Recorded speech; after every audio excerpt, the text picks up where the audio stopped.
La neige, le froid, les grands espaces, le décor est planté. Aujourd'hui, nous vous invitons en altitude dans les Pyrénées-Atlantiques à la rencontre de personnages pour qui l'hiver se vit avec intensité. Des femmes et des hommes qui non seulement aiment cette période aussi enivrante qu'exigeante, mais plus encore, ont décidé de pratiquer leur passion dans une démarche respectueuse de l'environnement.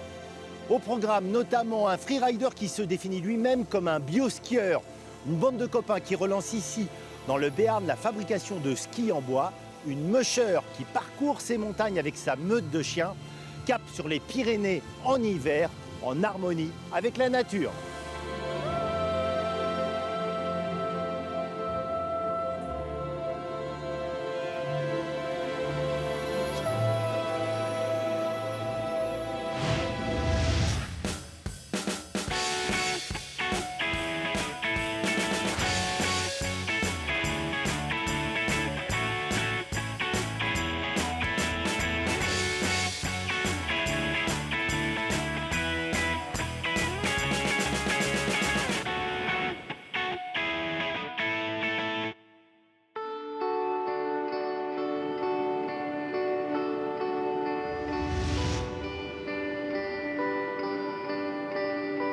C'est au cœur du massif de la Pierre Saint-Martin, la plus haute station de ski des Pyrénées-Atlantiques, qu'Éric a rendez-vous avec William Cochet, un amateur de glisse au profil un peu particulier.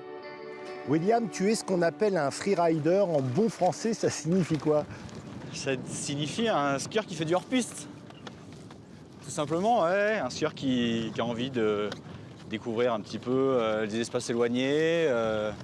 Mais aujourd'hui, on peut dire que je fais plus de la free randonnée que du freeride, quoi.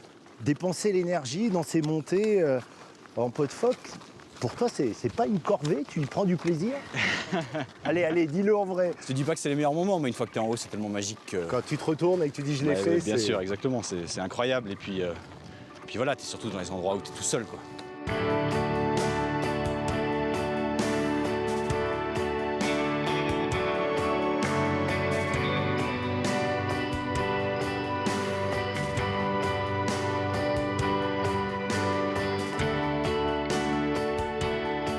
Rien ne prédestinait William à devenir un freerider réputé mondialement. Après sa naissance à Cannes, au bord de la mer Méditerranée, il s'oriente d'abord vers la cuisine et travaille dans des restaurants étoilés. Mais les séjours en montagne chaque hiver lui ont inoculé le virus de la glisse. À 24 ans, il franchit le pas et devient skieur professionnel.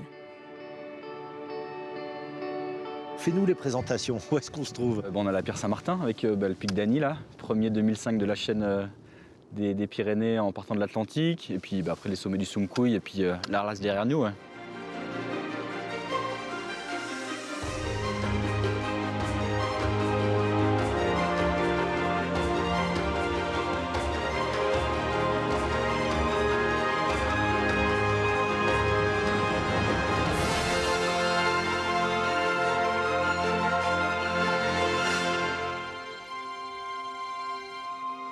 Ce massif de la Pierre Saint-Martin, tu y as de beaux souvenirs parce que tu es venu y faire un film en skiant l'hiver. C'est comment l'ambiance skier ici? C'est un endroit exceptionnel, quoi. Clairement, moi, c'est un de mes coups de cœur de ces 10 dernières années. C'est un endroit fantastique, quoi. Clairement, ce massif karstique qui est vraiment qui a une typicité fantastique. C'est pas un crochet, et puis ce paysage à perte de vue vers l'ouest, c'est quand même clairement pour moi c'est un des plus beaux endroits du monde, hein, clairement. Ah oui, carrément. Bah, oui, pourtant, t'en as vu des beaux endroits. Ouais, j'en ai vu des beaux endroits, mais là, il y a une typicité qui est juste fantastique, quoi, clairement. Et puis on peut rajouter aussi des gens de cette station qui ont un amour pour ce pays qui est fantastique et qui sont d'un accueil incroyable, quoi.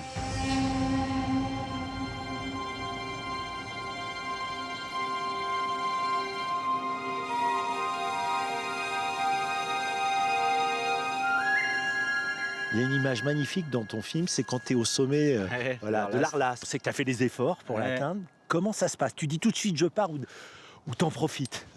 Ouais, t'en profites, c'est juste fantastique. Et puis t'es tout seul, quoi. Clairement, c'est incroyable.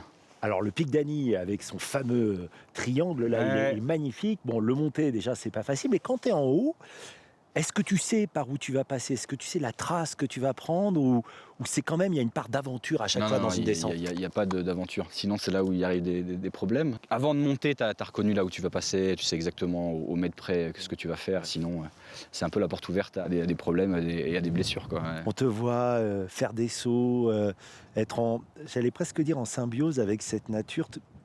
Tu as des mots pour décrire ce que tu ressens quand tu fais ce genre de descente? Un plaisir exceptionnel de la glisse, quoi. Ouais. La glisse, j'ai l'impression que ça s'explique pas trop, hein. Bon, après, oui, c'est de l'adrénaline, c'est des endorphines, c'est ce que tu veux, mais ouais, il y a quand même une sensation d'être en adéquation avec la montagne qui est assez exceptionnelle. Bon, c'est pas le tout, mais on n'a pas terminé, il faut continuer. Ouais, le Sumkui est pas encore là, il va falloir monter, hein. Allez, courage.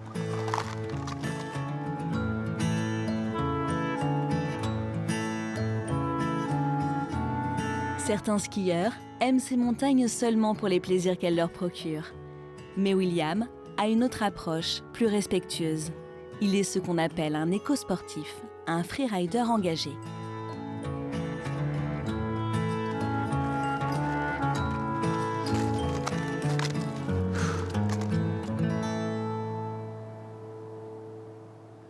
Concrètement, être un bioskieur, qu'est-ce que c'est?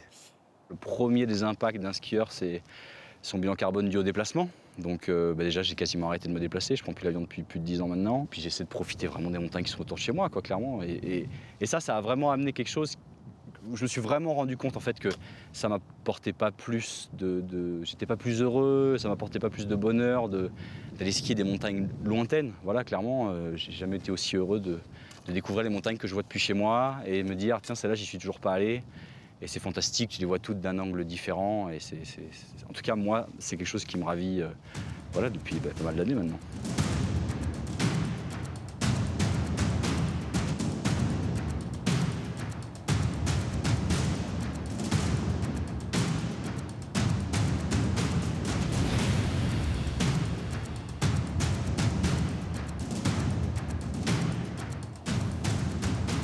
Tu as réalisé un film, Antagoniste, qui a fait le tour du monde des festivals de films de glisse, qui a été primé à Rio, où tu opposes deux visions, celle d'un ami à toi, mais alors quel compétiteur, lui il y va, il prend les hélicos, et toi qui as cette approche plus bio, si je reprends ton terme, tu sens que tu as des messages à faire passer à travers les films que tu réalises?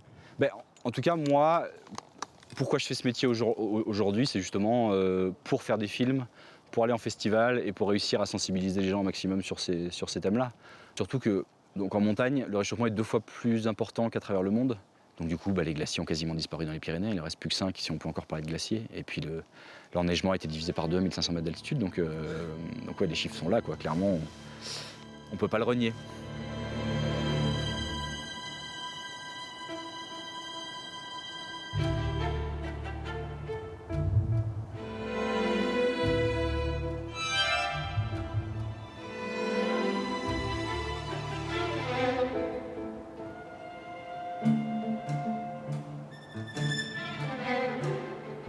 Nous partons maintenant dans une autre partie des Pyrénées, la Haute-Bigorre. Dans un décor sorti tout droit d'un récit d'exploration du Grand Nord, Eric va retrouver Ingrid Say, musher professionnel. Ingrid a choisi de parcourir ces espaces avec ses chiens pour se sentir encore plus en harmonie avec cet environnement. La neige tombée en abondance a fait de ces montagnes une page blanche sur laquelle elle écrit une histoire, à chaque fois nouvelle. Ici, on est sur Payolle, la station de Payolle, qui est dans les Hautes-Pyrénées, au-dessus de Bagnères du Bigorre. Donc Payolle, c'est un des plus beaux plateaux des Pyrénées.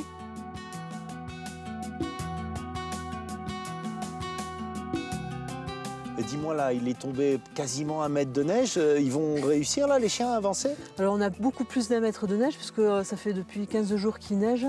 Et on doit être quasiment à un cumul d'1,50 mètre de neige en 10 jours là. Et les chiens, oui, ils avancent, c'est leur boulot en fait. Hein. Qu'est-ce que c'est beau quand même là pendant qu'on avance. Ouais. Mais c'est la plénitude totale dans le sens où on est en symbiose avec la nature et avec nos animaux.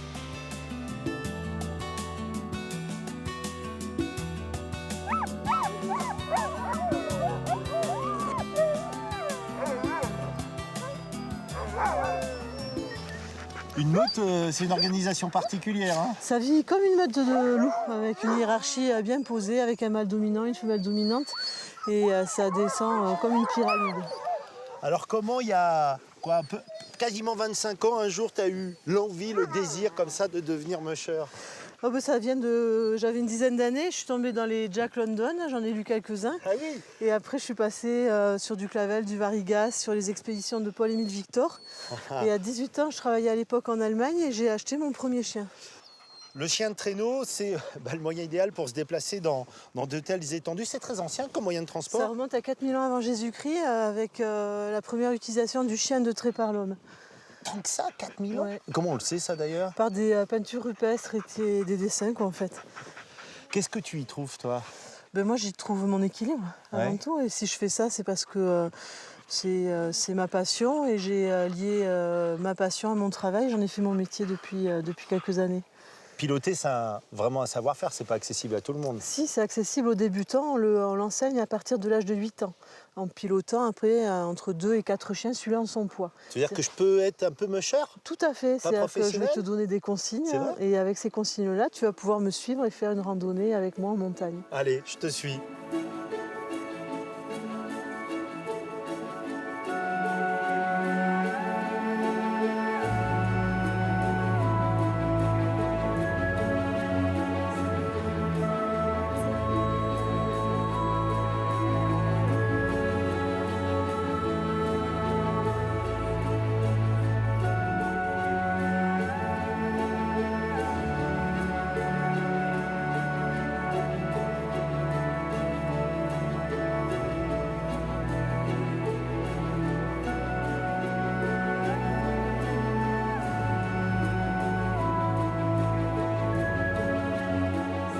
Après ce joyeux baptême en traîneau, Éric revient en Béarn, à Garlin, à quelques kilomètres de Pau, pour découvrir l'histoire étonnante de Villacampa, la seule marque de ski 100% Pyrénées. Un ski pas comme les autres, un ski en bois.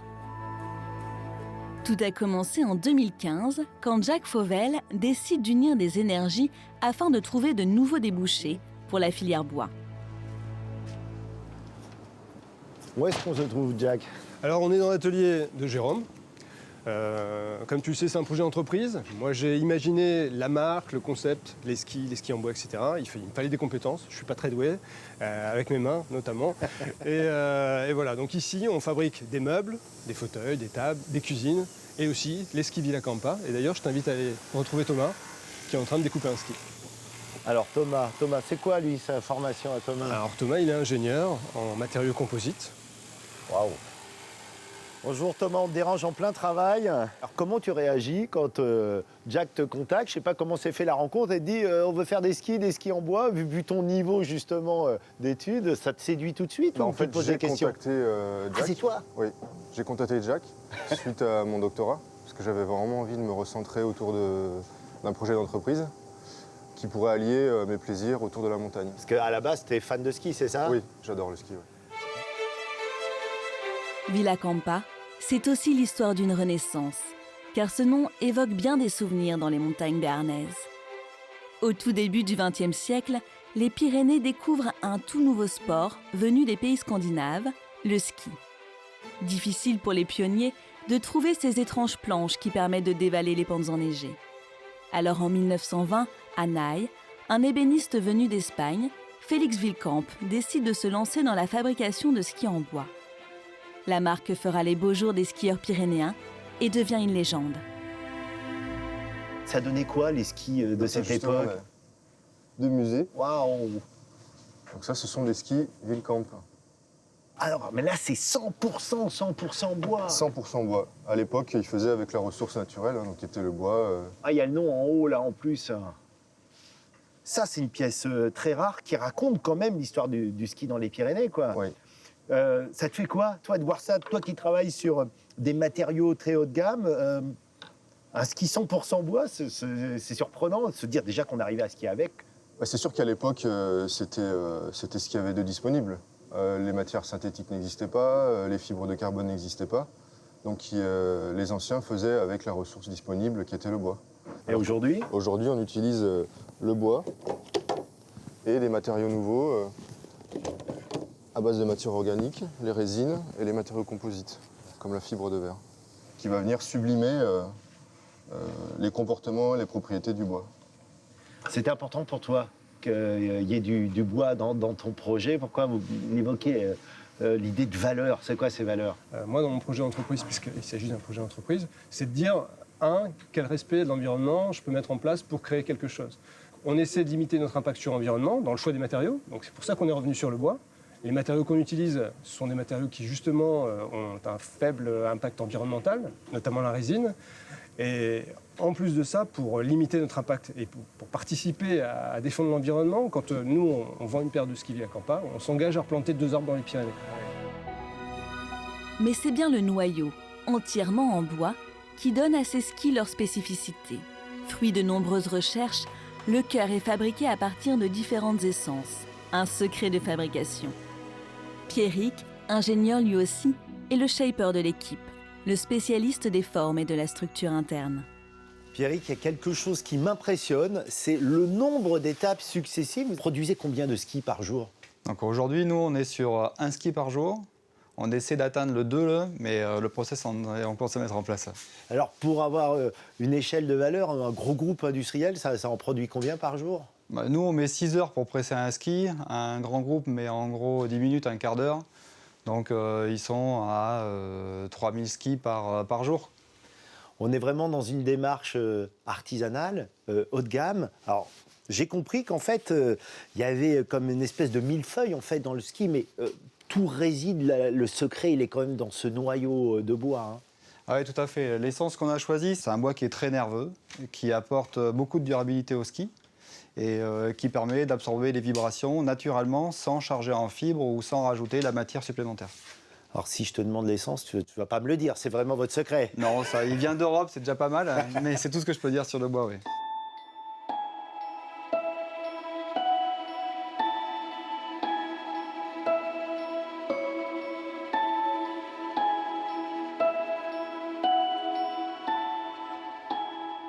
Fabriqués artisanalement, ces skis valent entre 1 300 et 1 500 € la paire. Villacampa, le ski patrimonial en bois, fonctionne comme une start-up. Vous êtes toujours en train d'inventer quelque chose, quoi, c'est ça? Et c'est la force de cette équipe-là, c'est qu'on a une petite équipe, et dès qu'on a un souci, on s'adapte. C'est ce qui s'appelle être agile. Donc là, grâce à Pierrick, Thomas, et puis l'atelier de Jérôme et les connaissances de Jérôme, on a tout pour réussir. Là, en tout cas, c'est une belle gamme. Alors, c'est toi l'homme du bois, là, les plaquages, les essences, tu les reconnais immédiatement, c'est Oui, absolument. Là, sur le piston, on a du merisier. Ici, on a du frêne l'évier. Là, j'ai du chêne et ici, j'ai du noyer. C'est beau, c'est beau. J'ai l'impression de voir des bijoux. Et puis, voilà, ce bois avec lequel vous le plaquez, ça fait partie aussi de la démarche, quoi, hein, l'aspect esthétique. Exactement. Alors le plaquage, c'est de l'habillage. C'est pas ce qui va faire que le ski va être bon ou moins bon. On a un niveau de finition qui va de l'entrée de gamme, on va dire déjà haut de gamme, jusqu'à des choses un peu plus exotiques. Donc on a par exemple notre ski premium qui est en chêne des marais. Je sais pas si tu connais cette essence. Non, c'est quoi? Donc c'est un chêne qui a vieilli sous terre et dans l'eau. Il a une teinte très foncée. Et celui que tu tiens entre les mains, il a la particularité d'avoir moins 5000 ans avant Jésus-Christ. Non. Daté au carbone 14. C'est-à-dire que tu skis avec une paire qui a cette couleur, mais surtout qui a cette histoire. C'est un petit truc en plus, quoi. Tu skis avec un pan d'histoire de l'humanité au pied. C'est un vrai ski. Alors qu'il ne faut pas l'oublier. On est tous des skieurs, on tape tous dans le ski. Et c'est pas fait pour mettre au-dessus de la cheminée. Bah les gars, vous m'avez donné envie. Moi, j'ai envie d'aller le tester. Je crois qu'il y a William qui est toujours là-haut. Je vais peut-être aller le rejoindre. Je prends quoi? Bah écoute, tu pars avec le rando, là. Ça va être nickel. Ils annoncent un peu de neige en ce moment, hein, donc ça va être parfait pour tester les premiers skis Villacampa.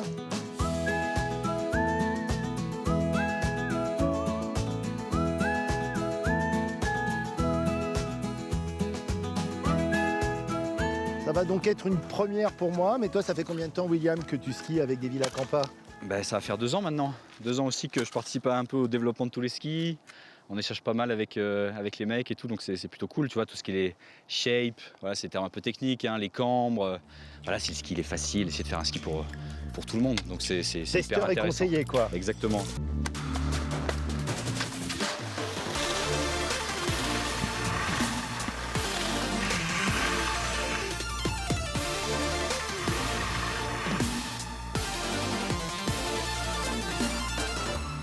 Bon, bah, mes impressions après cette première descente, c'est totalement séduit. Je trouve que quand tu donnes de l'énergie, elle est immédiatement restituée. Puis surtout parce que c'était une neige dure, quasiment pas de vibration.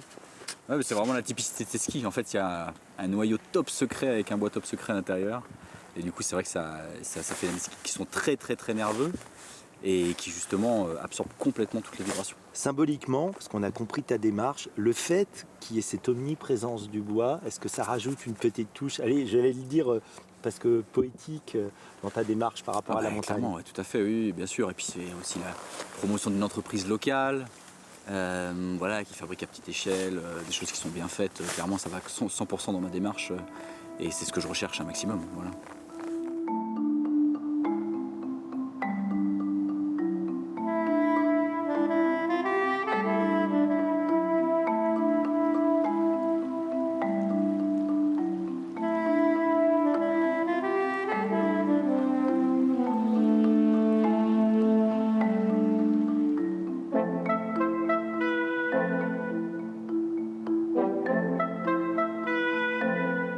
L'hiver est un moment très prisé par les amoureux des Pyrénées.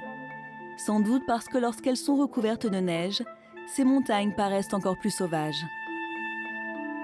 Nous voici en vallée d'Aspe, au cœur du parc national des Pyrénées. Éric y retrouve Laurent, l'un des photographes animaliers les plus réputés en France. Bien sûr, il faut un bagage technique pour réussir le bon cliché. Mais plus encore, ici, il faut un savoir-faire et un sens de l'observation qui ne s'apprennent que sur le terrain. Tiens, regarde Eric, là t'as le renard qui est passé là. Il est au pied de l'églantier et il a mangé quelques fruits. C'est l'animal dont tu vois les traces le plus souvent. Je vais voir si je suis bon. Est-ce que ça, c'est un renard? Parce que c'est assez serré. C'est le renard. Ouais. C'est peut-être même le même. Là aussi, tu vois. Alors, Ils sont croisés là.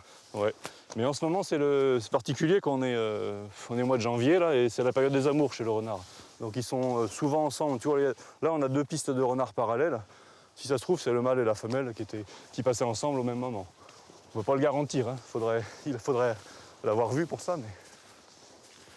Et là, il coupe une autre piste là. Qu'est-ce que c'est? Voyons voir. C'est différent en tout cas les traces là. Là, c'est différent, ouais. Et ben ça, c'est de l'isard.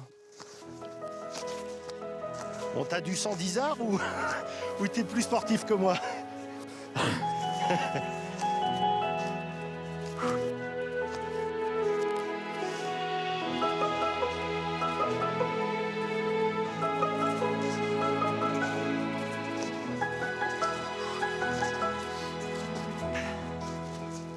Explique-moi, dans un endroit comme ça, comment tu fais pour te rendre invisible, ou presque? Il n'y a qu'une solution, quoi. C'est l'affût, quoi. C'est se planquer dans une cachette, on va dire, et puis plus bouger, quoi. Quand tu montes en affût, normalement, tu te mets immédiatement dedans?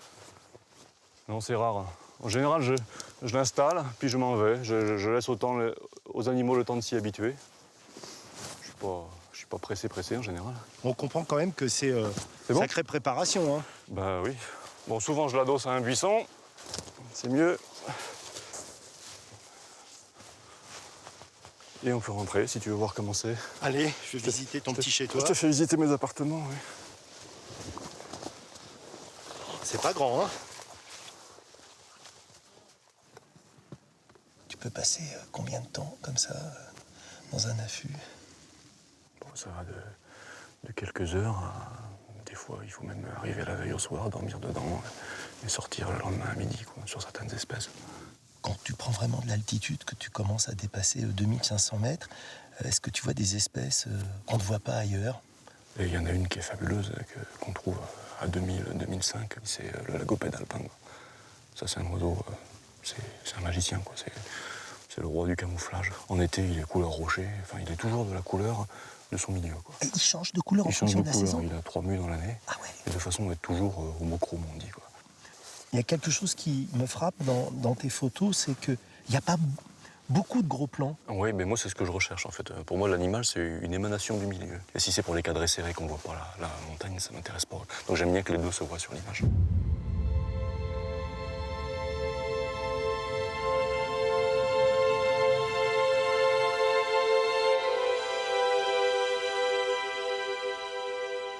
Toi, t'aimes bien ces ambiances-là, enneigées, avec de la brume Ah oui, moi, quand il y a du beau temps, je râle. Enfin, moi, je sors pas quoi, dans ces cas-là.